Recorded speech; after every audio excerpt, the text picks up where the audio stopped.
Hi, this is Michael May of Royal Shell Real Estate. Today is March 23rd. In about 2 weeks, season will be over here as temperatures continue to warm up north.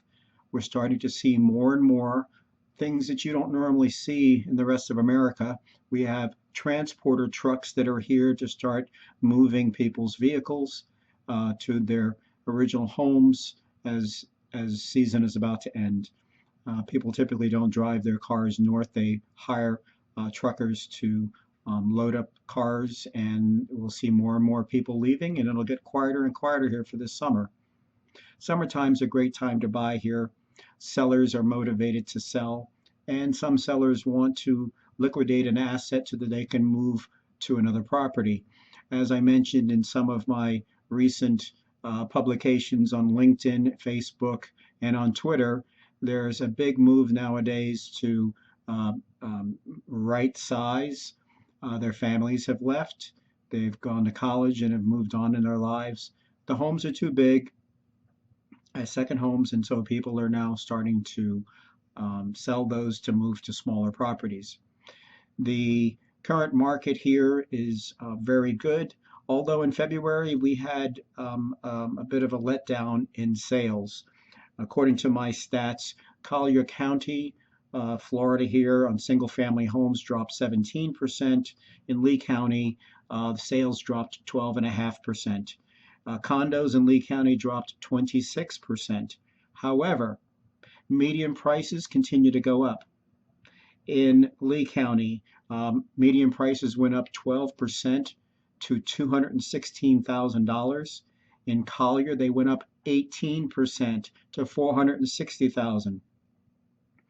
In Lehigh Acres, in February of this year alone, single family homes went from $95,000 to $132,000, an increase of 38.9%. And Pine Island, which has been very quiet for a number of years, is having a resurgence. In a 1 year period in Pine Island, the median price went from $182,000 to $260,000, an increase of 43%. Why is that? Well, as I've said a number of times, baby boomers are retiring at a clip of 10,000 per day. When you think about that number, it's hard to believe. So let's look at why that is. From 1946 to 1965, there was an increase in U.S. population of 72 million people. If during that period these people are now preparing to retire, if you take 10,000 per day for 365 days, that's 3.6 million people per year. Divide that into 72 million, allowing for people who have passed, you're at 19.7 years of people to retire going forward. It is for that reason we believe that we have 7 to 10 or maybe even more years of great economics in Southwest Florida. And people will continue to move here. When you couple it up with jobs are at their height right now. There were 214,000 new jobs in February. When you look at the sales in the United States for real estate increased dramatically. You're seeing days on market in the northern United States, where in April and May, you start seeing the days on market decline as people start accelerating purchases. The fact is that days on market dropped by 4 days in February this year. And that's in large part due to people trying to buy homes last year were unsuccessful, and now they're especially driven to buy now. So the rate of sales have accelerated and are moving even faster and earlier than they did last year.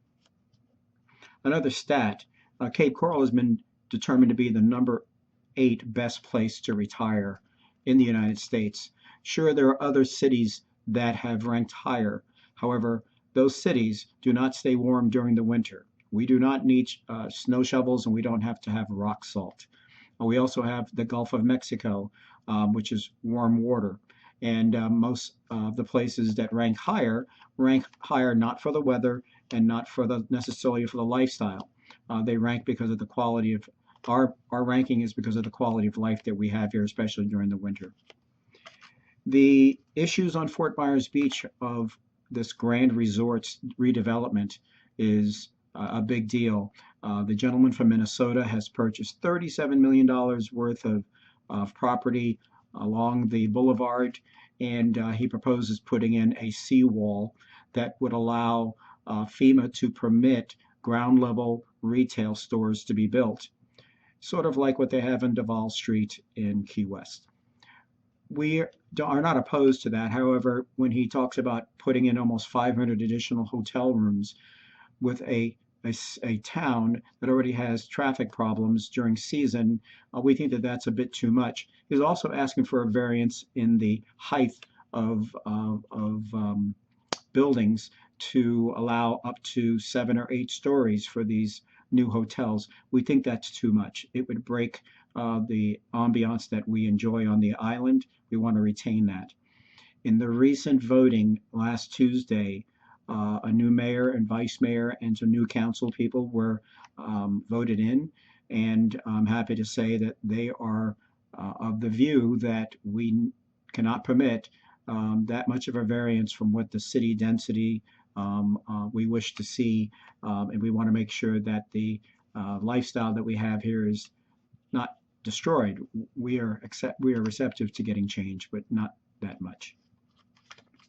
The article that I also talked about here in my newsletter speaks about the water problems that we're having, the quality of the water leaving Lake Okeechobee that's being dumped into the Caloosahatchee. Many of you who were here this past season noticed brown water, you noticed fish kills, and that's because Lake Okeechobee was reaching its breaking point and was above its maximum. So the Army Corps had to release a lot of water, some number of 30 million gallons a second going out through the control gates into the Caloosahatchee.